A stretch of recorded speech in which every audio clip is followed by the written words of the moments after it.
Ótima pergunta. Quando eu cheguei no Vila Nova, a primeira atitude que eu tive, a primeira ação como presidente foi receber um oficial de justiça que queria levar a cozinha e a lavanderia do Vila. 3 meses de salário atrasado, funcionários, e eu implementei um trabalho, né, onde ninguém acreditava. Fui para uma eleição, ganhei a eleição e eu reestruturei o Vila Nova. O Vila era um clube que era confundido às vezes com Vila Nova de Nova Lima. Essa que é a realidade. O Vila passou a ser conhecido e respeitado no cenário nacional, né? E eu sempre trabalhei ali praticamente sozinho, eu não tive apoio, fui duramente ali durante o tempo que eu estive ali à frente do Vila Nova. Eu tive um conselho, não reclamo de forma nenhuma, mas um conselho um conselho fiscal que atuou assim com toda a rigidez em relação à minha gestão, e eu tive tranquilidade porque eu nunca tive problema. Então, questão de dívida.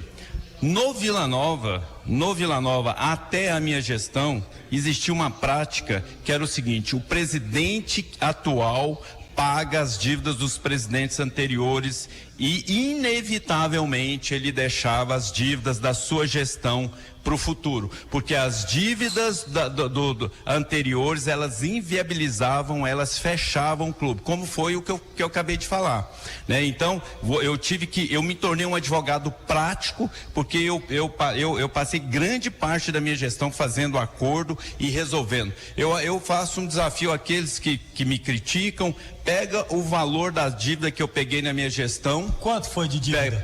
Pega os valores das dívidas que foram pagas. Não, eu não vou falar de valor. Pega o valor, eu desafio a qualquer um. Pega os valores do que eu paguei e pega os valores que eu deixei. É muito simples. Então, eu acho que... Quanto você deixou de dívida? Não, ficaram dívidas de alguns jogadores no final.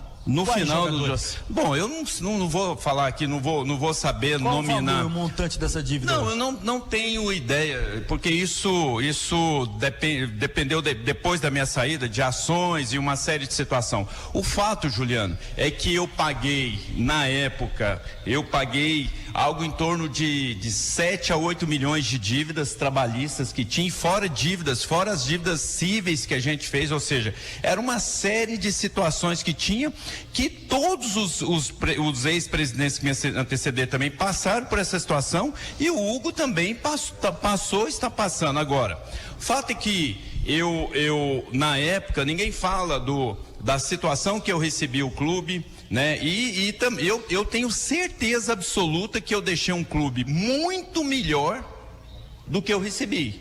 E quando eu recebi, não foi culpa do ex-presidente, era a situação que estava posta, era a situação que o clube oferecia. Então, eu tenho convicção, eu não deixei com salário de funcionário atrasado, eu não deixei, né? Como eu recebi, eu não deixei. Então, assim, eu deixei um clube estruturado, eu deixei. Agora, infelizmente, qual que foi o grande problema? O que maculou o meu mandato no Vila? Foi o rebaixamento. O rebaixamento, e aí eu assumo a responsabilidade do rebaixamento. Esse foi o grande problema, porque eu não consegui manter à época, né, o diretor de futebol, que era o Felipe Albuquerque, e o treinador, que era o Emerson Maria, porque parte do conselho, né, e grande parte da torcida era contra a permanência deles. E aí, infelizmente, eu abri mão tanto de um quanto de outro, e aí perdi a minha convicção, e depois quem pagou o pato por tudo fui eu, e eu assumo essa responsabilidade. Então, eu tenho certeza, tenho a consciência tranquila, de que eu fiz muito pelo Vila Nova. É claro que no futebol, se o resultado de campo ele não vir, né, é maculado. Foi assim com vários presidentes. O presidente Eduardo Bandeira de Mello teve um muro da casa dele pintado de ameaça, e o Flamengo está lá hoje. Por quê? Porque ele teve a coragem de tomar decisões, que eu no Vila Nova tive coragem de fazer muita coisa. Pra você ter uma ideia, quando eu assumi o Vila Nova, tinha vários anos de contabilidade de presidentes que não estavam na dependência, estava na casa de ex-presidente. Eu reorganizei tudo, parte contábil, parte administrativa, né? Isso ninguém fala porque isso não aparece para o torcedor. Então é muito fácil chegar, né?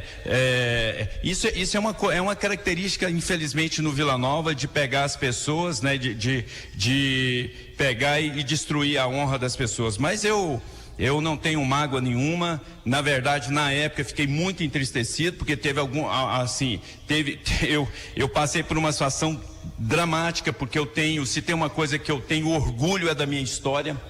A minha história como homem, como pessoa, como empresário. Eu sou um cara extremamente respeitado por onde eu passo. As pessoas têm um respeito muito grande por conta da minha conduta de ser. Então, hoje eu estou vestindo as cores do Goiânia.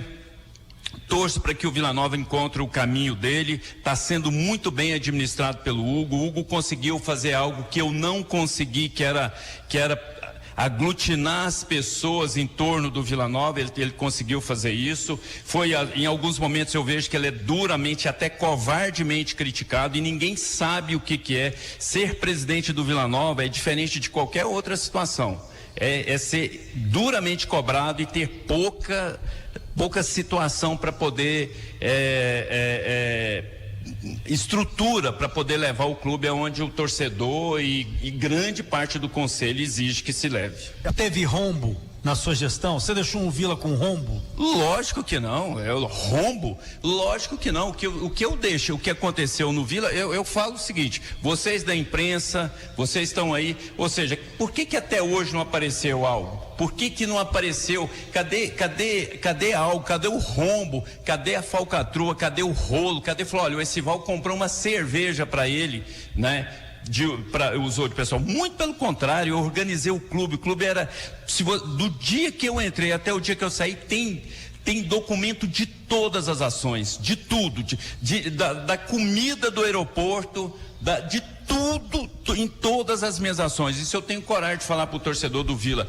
Tudo que se quiser ver tá lá. E outra coisa, foi passado pelo crivo de um conselho, foi passado pelo crivo do conselho fiscal, né, que era oposição a mim. Então, por que até agora não apareceu nada? Por que não se colocou? Por que não aparece nada? Porque eu tenho convicção que não vai aparecer, porque eu nunca fiz nada agora. Qual foi o erro? E o erro, eu assumo, foi ouvir muita gente dentro do conselho. Quem? Você ouviu? Foi muitas pessoas. Ouvi muitas vezes o torcedor e eu perdi a convicção. Quem você ouviu? Não, eu não vou falar de pessoas. Dentro do conselho, quem Não, ouviu? eu não vou falar. Eu falo o seguinte, porque o Felipe Albuquerque e o Emerson Maria foram execrados. O Felipe Albuquerque, eles sofreram violência, sabe o que é isso? O Emerson teve o carro chutado, porque empatou com o Sampaio Correia. Nós estávamos em 5º lugar, fomos lá em São Luís, empatamos com o Sampaio Correia. Teve gente no aeroporto esperando ele, chutando a porta dele, chutando a porta do carro, entendeu? Então isso, ou seja, é esse ambiente que nós trabalhávamos. O Felipe teve vários problemas, né, assim, terríveis, né, de violência contra ele, de ameaça contra ele. Então, foi uma situação, foi um momento muito difícil que a gente passou, mas eu tenho, se tem uma coisa que eu posso dizer, Juliano, aproveitando a oportunidade aqui, é que eu tenho absoluta tranquilidade. Hoje eu estou voltando você acha que se eu tivesse feito algum rolo, alguma situação que eu deixasse um rabo preso, eu estaria aqui hoje sentado aqui, estaria aqui à frente, voltando para o futebol? Você acha que eu teria cara para fazer isso?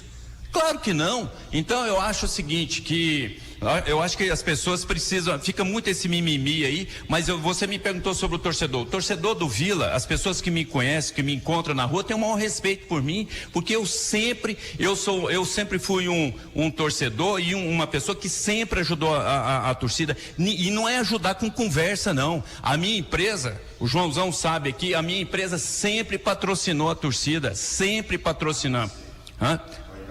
Sim, sempre, em toda situação a gente sempre ajudou, sempre patrocinou, sempre ajudou. Então eu tenho história e eu tenho respeito e continuo respeitando. Agora, sempre vai existir uma pessoa ou outra que vai querer te criticar, mas eu desafio essa ou aquela pessoa para chegar e falar: olha, Esival, tá aqui, ó, eu vou provar que você fez esse mal feito, que você fez esse rolo, que você fez essa falcatrua. Eu desafio a qualquer um,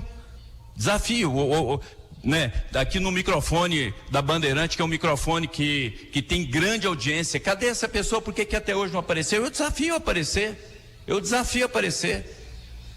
Tem muita gente que coloca o seguinte, que você chegou pobre no Vila e saiu rico. Ah, é isso.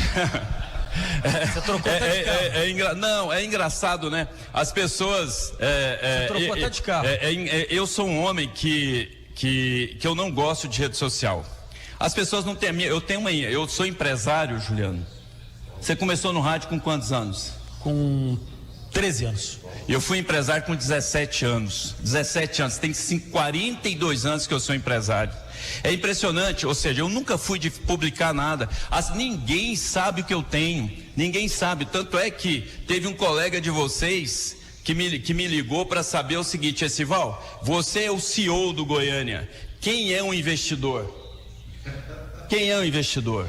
Eu respondi para ele o seguinte: olha, o investidor é Deus, porque as pessoas, elas não. Eu tenho uma cara de humilde, eu trato todo mundo, né, com humildade, com respeito, e eu não fico postando nada. Eu acho que se eu postasse, né, as coisas que eu tenho, o patrimônio que eu tenho, eu acho que tem muita gente que ia ficar louco, porque tem 42 anos que eu trabalho todos os dias. Você pode passar lá na porta da minha empresa que está lá trabalhando. Eu tenho 600 funcionários, isso não é de hoje, não é de hoje. A minha empresa a Só Bandeiras tem 28 anos, Então, é uma situação o seguinte: cadê a prova? Gente, quem é que tem condição de tirar alguma coisa do Vila?